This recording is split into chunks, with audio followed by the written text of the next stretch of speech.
அஸ்ஸலாமு அலைக்கும் everyone. Again ஒரு நியூ ரெசிபியில் மீட் பண்ணதில் ரொம்ப ஹாப்பிங்க. இன்னைக்கு ஒரு சூப்பரான மசாலா பவுடர் ரெசிபி தான் பார்க்க போகிறோம். நீங்கள் சிக்கன், மட்டன், ப்ரான், முட்டை எந்த விதமான நான்வெஜ் ஐட்டம் செஞ்சாலுமே சரி, இந்த ஒரு பவுடர் சேர்த்திங்க அப்படின்னா அவ்வளோ ஒரு டேஸ்ட்டாகவும் நல்ல ஒரு வாசனையுமே உங்களுக்கு இருக்கும். ஸோ இன்னைக்கு நம்ம ஒரு சூப்பரான மீட் மசாலா ரெசிபி தான் பார்க்க போகிறோம். ஸோ கண்டிப்பாக ட்ரை பண்ணி பாருங்கள்.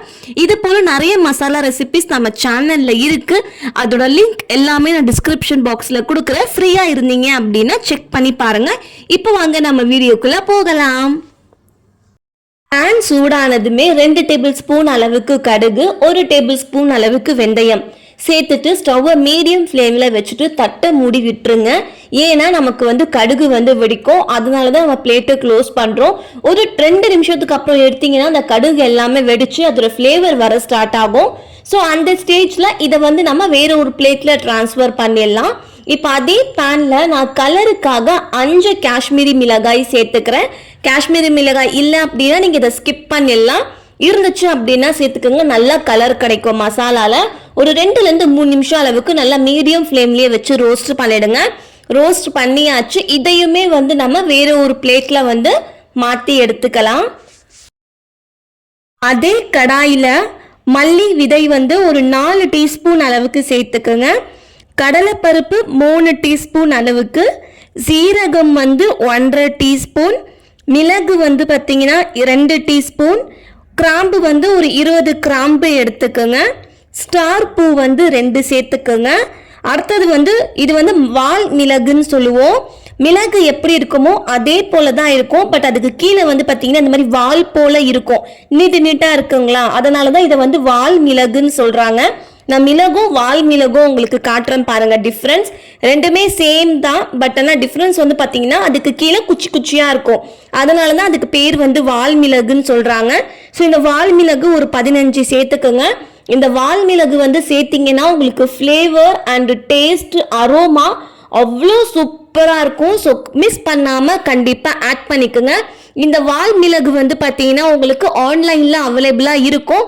பட் ரேட்டு கொஞ்சம் அதிகமாக இருக்கும். இதுவே நீங்கள் நாட்டு மருந்து கடையில் உங்களுக்கு அவைலபிள் தான். 120-150 ருபீஸ்லேயே உங்களுக்கு கிடச்சிரும். ஸோ கண்டிப்பாக வாங்கி ட்ரை பண்ணி பாருங்கள். ரொம்ப சூப்பரான அரோமா உங்களுக்கு கிடைக்கும். ஒரு 2லேருந்து ஒரு 3 நிமிஷம் அளவுக்கு இதை நம்ம நல்லா ஃப்ரை பண்ணிக்கலாம். 3 நிமிஷம் கிட்ட நல்லா ரோஸ்ட் பண்ணியாச்சு. இப்போ இதில் பச்சை ஏலக்காய் ஒரு 20 சேர்த்துக்கோங்க. கருப்பு ஏலக்காய் ஒரு 2 சேர்த்துக்கோங்க. சேர்த்துட்டு மறுபடியும் ஒரு 2 செகண்ட் அளவுக்கு மட்டும் நம்ம அதை ரோஸ்ட் பண்ணால் போதும். ஃபுல்லாக மீடியம் ஃப்ளேம்லேயே தான் பண்ணணும் ரோஸ்ட்டு. ஸோ ஒரு 2 செகண்ட் அளவுக்கு ரோஸ்ட் பண்ண பிறகு ஒரு குட்டி ஜாதிக்காய் ஒரு சின்ன சைஸில் எடுத்துக்கோங்க. அதை நல்லா இடிச்சிட்டு சேர்த்துக்கோங்க. அப்போ தான் நமக்கு கிரைண்ட் பண்ணும்போது ஈஸியாக இருக்கும். ஸோ ஒரே ஒரு ஜாதிக்காயும் சேர்த்துட்டு ஒரு 10லேருந்து 20 செகண்ட் வரைக்கும் அதை நம்ம நல்லா ரோஸ்ட் பண்ணணும். இதோட அரோமா நமக்கு ரிலீஸ் ஆக ஸ்டார்ட் ஆகும். நம்ம சேர்த்த எல்லா சீட்ஸோட அரோமா நமக்கு ரிலீஸ் ஆக ஸ்டார்ட் ஆகும்போது நம்ம ஸ்டவ்வை ஆஃப் பண்ணிட்டு இதை நம்ம வேற ஒரு பிளேட்ல மாற்றி எடுத்துக்க வேண்டியது தான். அடுத்ததா 3 டீஸ்பூன் அளவுக்கு சோம்பையுமே சேர்த்துட்டு ஒரு 2 செகண்ட் அளவுக்கு நல்லா ரோஸ்ட் பண்ணிட்டு நம்ம எல்லா ஸ்பைசஸும் ஒரு பிளேட்ல போட்டு வச்சிருக்கோம் இல்லையா, அந்த பிளேட்லயே இதையும் நம்ம ஷிஃப்ட் பண்ணிடலாம். ஸோ ஃபைனலாக பார்த்தீங்கன்னா ஒரு கைப்பிடி அளவுக்கு கருவேப்பிலை சேர்த்துக்கோங்க. இது கூட 4 பெரிய பல்லு பூண்டையும் சேர்த்துக்கோங்க. கறி லீவ்ஸ் நல்லா வாஷ் பண்ணிட்டு ஆட் பண்ணிக்கோங்க. அதே போல் மீடியம் ஃப்ளேமில் நல்லா ரோஸ்ட் பண்ணணும். இந்த கருவேப்பிலை பார்த்தீங்கன்னா நல்லா கிறிஸ்பாக ஆகணும். நல்லா மொறுன்ற அளவுக்கு அது நல்லா ஃப்ரை ஆகணும். நம்ம ஒரு கருவேப்பிலை எடுத்து ப்ரெஸ் பண்ணி பார்த்தோம்னா அது அந்த அளவுக்கு கிறிஸ்பியாக இருக்கணும். ஸோ அதை நல்லா கிறிஸ்பாகிற அளவுக்கு ஃப்ரை பண்ணி எடுத்துட்டு இதையும் நம்ம ஷிஃப்ட் பண்ணிடலாம். ரோஸ்ட் பண்ண எல்லா ஐட்டம்ஸுமே நல்லா ஃபேன் காற்றுல ஆற வச்சு எடுத்தாச்சு.